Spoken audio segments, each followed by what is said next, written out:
മടി പിടിച്ചിരിക്കുന്ന ദിവസങ്ങളിൽ കുട്ടികൾക്ക് വളരെ പെട്ടെന്ന് തന്നെ ഉണ്ടാക്കി കൊടുക്കാൻ പറ്റുന്ന, കുട്ടികൾക്ക് ഇഷ്ടപ്പെടുന്ന നല്ലൊരു ബ്രേക്ക്ഫാസ്റ്റിൻ്റെ റെസിപ്പിയാണ് നമ്മളിന്ന് കാണിക്കുന്നത്. ഇതിൻ്റെ ഒരു പ്രത്യേകത എന്ന് പറയുന്നത്, ഇത് കഴിക്കാനായിട്ട് പ്രത്യേകിച്ച് കറികളുടെ ആവശ്യമൊന്നുമില്ല, ഇങ്ങനെ തന്നെ കഴിക്കാവുന്നതാണ്. അപ്പോൾ എല്ലാവരും വീഡിയോ സ്കിപ്പ് ചെയ്യാതെ കാണുക. നമുക്ക് വീഡിയോയിലേക്ക് പോകാം.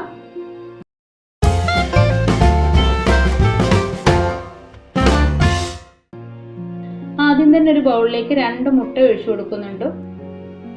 ഇനി ഇതിലേക്ക് ആവശ്യമായിട്ടുള്ളത് പഞ്ചസാരയാണ്. 3 ടേബിൾ സ്പൂൺ പഞ്ചസാര ഞാൻ എടുത്തിട്ടുണ്ട്. അതിൽ നിന്നും 2.5 ടേബിൾ സ്പൂൺ പഞ്ചസാരയാണ് നമ്മൾ ചേർത്ത് കൊടുക്കുന്നത്. പൊടിച്ച പഞ്ചസാര ആണെങ്കിൽ യോജിപ്പിച്ചു കൊടുക്കാൻ എളുപ്പമായിരിക്കും കേട്ടോ. അപ്പോൾ പഞ്ചസാര ഒന്ന് പൊടിച്ചെടുക്കുക.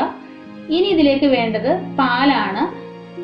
2 കപ്പ് പാലാണ് എടുത്തേക്കുന്നത്. അതിൽ നിന്നും കുറച്ച് പാല് ഞാൻ ഒഴിച്ചു കൊടുക്കുന്നുണ്ട്. ആവശ്യമെങ്കിൽ നമുക്ക് പിന്നീട് ഒഴിച്ചു കൊടുക്കാവുന്നതാണ്. പിന്നെ നമ്മൾ ഇതിലേക്ക് എടുക്കുന്ന എല്ലാ സാധനങ്ങളും റൂം ടെമ്പറേച്ചറിലുള്ളതായിരിക്കണം. എങ്കിൽ മാത്രമേ നമ്മൾ ഉണ്ടാക്കുന്ന ഈ പലഹാരം നല്ല പെർഫെക്റ്റ് ആയിട്ട് കിട്ടത്തുള്ളൂ.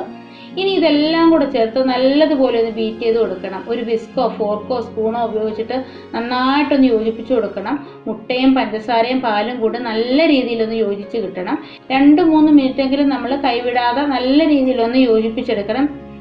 അപ്പം ഞാൻ 1 മിനിറ്റ് ഒന്ന് യോജിപ്പിച്ച് കൊടുത്തിട്ടുണ്ട്. ഇനി ഇതിലേക്ക് നമ്മൾ ചേർക്കുന്നത് ബട്ടറാണ്. ബട്ടർ ഒന്ന് ഉരുക്കി എടുത്തിട്ടുള്ളതാണ്. അതും കൂടി ഇതിലേക്ക് ചേർത്തിട്ട് എല്ലാം കൂടി ചേർത്ത് നല്ല രീതിയിൽ ഒന്നുകൂടി ഒന്ന് യോജിപ്പിച്ചെടുക്കണം. എത്രത്തോളം നന്നായിട്ട് ഇത് നമ്മൾ ബീറ്റ് ചെയ്തെടുക്കുന്നോ അത്രയും നല്ല രീതിയിൽ തന്നെ നമ്മുടെ പലഹാരം കിട്ടുന്നതായിരിക്കും. വളരെ പെട്ടെന്ന് തന്നെ ചെയ്തെടുക്കാം. ഇത് നമുക്ക് റെസ്റ്റ് ചെയ്യാൻ വെക്കേണ്ട ആവശ്യമൊന്നുമില്ല. അതേപോലെ തന്നെ കുട്ടികൾക്ക് ഇഷ്ടപ്പെടുന്നതാണ്. പ്രത്യേകിച്ച് കറികളൊന്നും ഉണ്ടാക്കേണ്ട ആവശ്യമില്ല. കറികളൊന്നും ഇല്ലാതെ നമുക്കിത് കഴിക്കാവുന്നതാണ്. അപ്പോൾ അതാണ് ഞാനിതൊന്ന് ബീറ്റ് ചെയ്തെടുത്തിട്ടുണ്ട്. അപ്പോൾ ഇനി നമുക്കിത് സൈഡിലോട്ടൊന്ന് മാറ്റി വെക്കാം. ഇനി വേറൊരു ബൗളിലേക്ക് 1/4 കപ്പ് മൈദപ്പൊടി ഇട്ട് കൊടുക്കാം. അതിലേക്ക് 2 പിഞ്ച് ഉപ്പും കൂടി ചേർത്ത് കൊടുക്കുന്നുണ്ട്. ഇനി ഇതിലേക്ക് വേണ്ടത് ബേക്കിംഗ് പൗഡറാണ്. 1/2 ടീസ്പൂൺ ബേക്കിംഗ് പൗഡറാണ് നമ്മൾ ചേർത്ത് കൊടുക്കുന്നത്. ബേക്കിംഗ് സോഡയല്ല, ബേക്കിംഗ് പൗഡർ തന്നെ ചേർത്ത് കൊടുക്കണം. നമ്മൾ കേക്ക് ഉണ്ടാക്കാൻ എടുക്കുന്ന ബേക്കിംഗ് പൗഡർ ഇല്ലേ, ഇതാണ് നമ്മൾ ചേർത്ത് കൊടുക്കേണ്ടത്, ബേക്കിംഗ് സോഡയല്ല.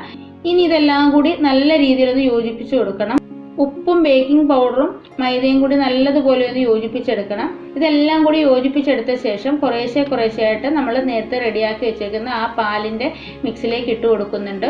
എന്നിട്ട് കട്ടകളൊന്നും ഇല്ലാതെ നല്ല രീതിയിലൊന്ന് യോജിപ്പിച്ചെടുക്കണം. ഇതേ രീതിയിൽ ഒരേ ഡയറക്ഷനിൽ തന്നെ നമ്മൾ മിക്സ് ചെയ്യുകയാണെങ്കിൽ കട്ട പിടിക്കാതെ നമുക്ക് പെട്ടെന്ന് തന്നെ ഇത് ചെയ്തെടുക്കാവുന്നതാണ്.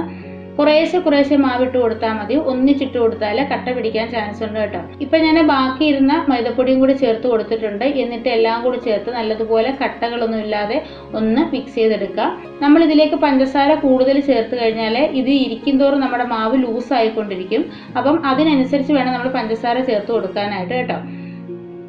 ഒരുപാട് ലൂസാവാൻ പാടില്ല. നമ്മുടെ ദോശമാവിനേക്കാട്ടിൽ കുറച്ചുകൂടി ഒന്ന് തിക്കായിട്ട് വേണം നമുക്ക് കിട്ടാനായിട്ട്. ഈ ഒരു കൺസിസ്റ്റൻസിയിലായിരിക്കണം നമ്മുടെ മാവ് ഇരിക്കേണ്ടത് കേട്ടോ.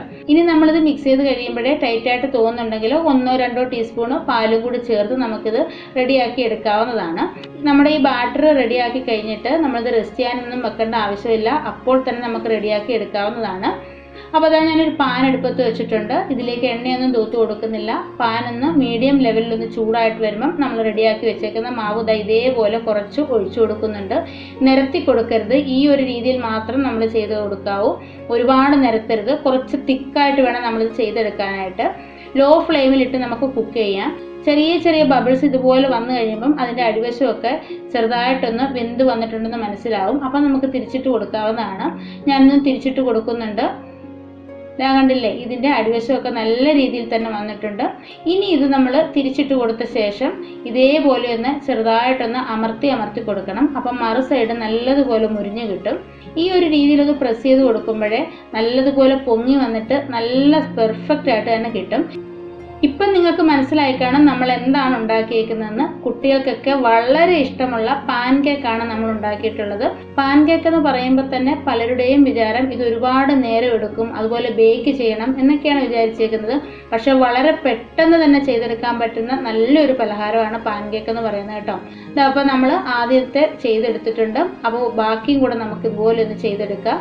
ഞാൻ ഒരെണ്ണം കൂടെ ഇവിടെ ചെയ്തെടുത്തിട്ടുണ്ട്. ഇതുപോലെ തന്നെ ബാക്കിയുള്ളതും കൂടി പെട്ടെന്ന് തന്നെ നമുക്കൊന്ന് ചെയ്തെടുത്തിട്ട് വരാം. കുട്ടികളെ ലഞ്ച് ബോക്സ് കൊടുത്തുവിടാനും അതേപോലെ തന്നെ 4 മണിക്കായാലും ബ്രേക്ക്ഫാസ്റ്റ് ആയാലും ഏത് നേരത്തും കഴിക്കാൻ പറ്റുന്ന നല്ലൊരു പലഹാരമാണ്. എന്നും നമ്മൾ ദോശയും ഇഡലിയും ചപ്പാത്തിയും പുട്ടും ഒക്കെ ഉണ്ടാക്കുന്ന നേരത്ത് ഇടയ്ക്കൊക്കെ ഇതുപോലൊക്കെ ഒന്ന് ഉണ്ടാക്കിയാൽ കുട്ടികൾക്ക് ഇഷ്ടപ്പെടും. അതുപോലെ തന്നെ നല്ല ടേസ്റ്റുമാണ്, വളരെ പെട്ടെന്ന് തന്നെ ചെയ്യാൻ പറ്റുന്നതായിട്ടുള്ള നല്ലൊരു പലഹാരമാണ്. അതായത് ഇങ്ങനെ കട്ട് ചെയ്യുമ്പോൾ തന്നെ അറിയാം ഇതിൻ്റെ അകമൊക്കെ നല്ലതുപോലെ ആരി വെച്ചിട്ട് നല്ല രീതിയിൽ തന്നെ കിട്ടിയിട്ടുണ്ട്. അപ്പം വീഡിയോ ഇഷ്ടമായിട്ടുണ്ടെങ്കിൽ ലൈക്ക് ചെയ്യാനും ഷെയർ ചെയ്യാനും കമൻറ്റ് ചെയ്യാനും അതേപോലെ തന്നെ ചാനൽ സബ്സ്ക്രൈബ് ചെയ്യാതെ ആരെങ്കിലും കാണുന്നുണ്ടെങ്കിൽ ഒന്ന് സബ്സ്ക്രൈബ് ചെയ്ത് സപ്പോർട്ട് ചെയ്യാനും മറക്കരുത്. അപ്പോൾ നമുക്ക് അടുത്തൊരു വീഡിയോയുമായിട്ട് വളരെ പെട്ടെന്ന് തന്നെ കാണാം. അതുവരേക്കും ബൈ. Thank you.